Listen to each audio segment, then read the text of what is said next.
As we look towards some other scriptures in the Bible, to Timothy and uh, James, probably books that were written somewhat later in the Bible, we see the church developing offices, orders, becoming institutional. In the scriptures you see on the screen, we have qualifications for bishops. We have qualifications for elders. We have qualifications for deacons. And of course, in our United Methodist Church, those are all offices. The elders are the ordained people like me, and the deacons are people who are set aside to do ministries of service.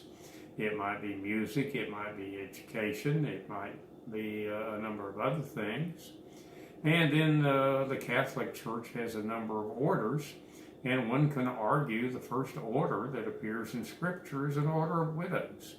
If you study those Timothy scriptures, you see widows are kind of set aside for particular functions in the church. Particularly the older widows, the younger ones are sort of expected to remarry. So when we go from this spiritual connection, this body of Christ, and the presence of the Spirit, the ability to communicate, to sharing with one another, then all of a sudden we begin to add a sense of structure to what sounds like sort of a fluid spiritual kind of thing. I like to think all of these can be read together to describe the church. I think some people have a tendency to separate them and say, for example, 1 Corinthians 12 is the church. That's the one. But in the event, these are the ones that I've put together that I think help us look at what the church is biblically. Now, the question becomes, what about mission? Well, we have also the Great Commission in Scripture, Matthew 28. The disciples are standing there. It's their last time with Jesus. And basically, he instructs them to go out into all the world. They are sent into all the world, and to make disciples and baptize people and to remember. I like to think the use of remember refers to the sacrament of Holy Communion, that's part of what we're sent to do. Obviously, the sacrament of baptism is part of it as well.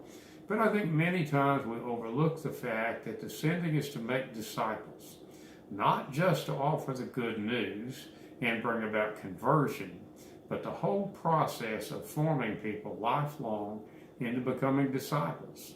Stanley Hauerwas, a United Methodist theologian, says the process of disciple making is like a bricklayer-apprentice relationship. There are just some very nuances in a bricklayer's work that can't be explained, can only be shown. And the disciple making is like that as well. So the question becomes, finally, whose mission is it? Is it the mission of the church?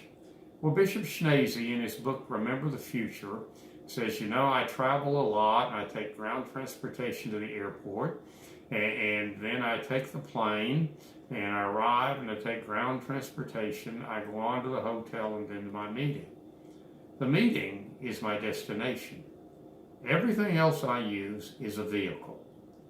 And he goes on to say that the destination, the reason for being of the church, is to carry out the mission of God. In other words, it's not so much about the mission of the church, it's about the church being a vehicle to accomplish the mission of God. So, what are, from the scriptures then, can we find look like the mission of God? And we find certainly in the Old Testament, in the beginning, that creating is a mission of God. And God commanded Adam and Eve to be fruitful and multiply. So in effect, we are offered to be co-creators. When Janet and I were in Palestine, and we stayed in a Palestinian home, that couple had 8 children. And I think the father knew that was not what we were familiar in doing. He took me aside and he said, we believe this gift of being co-creators, God gave us and intended us to use it. And that's why we have 8 children. Also, we were called upon to be stewards of the creation. Adam got to sit down and name the animals and to take care of those things. And certainly with Abraham and all his descendants, we have the notion of human beings being involved in being co-creators. So, certainly God is shown as a liberator in the Old Testament, which says to us maybe part of the mission is to be a liberator.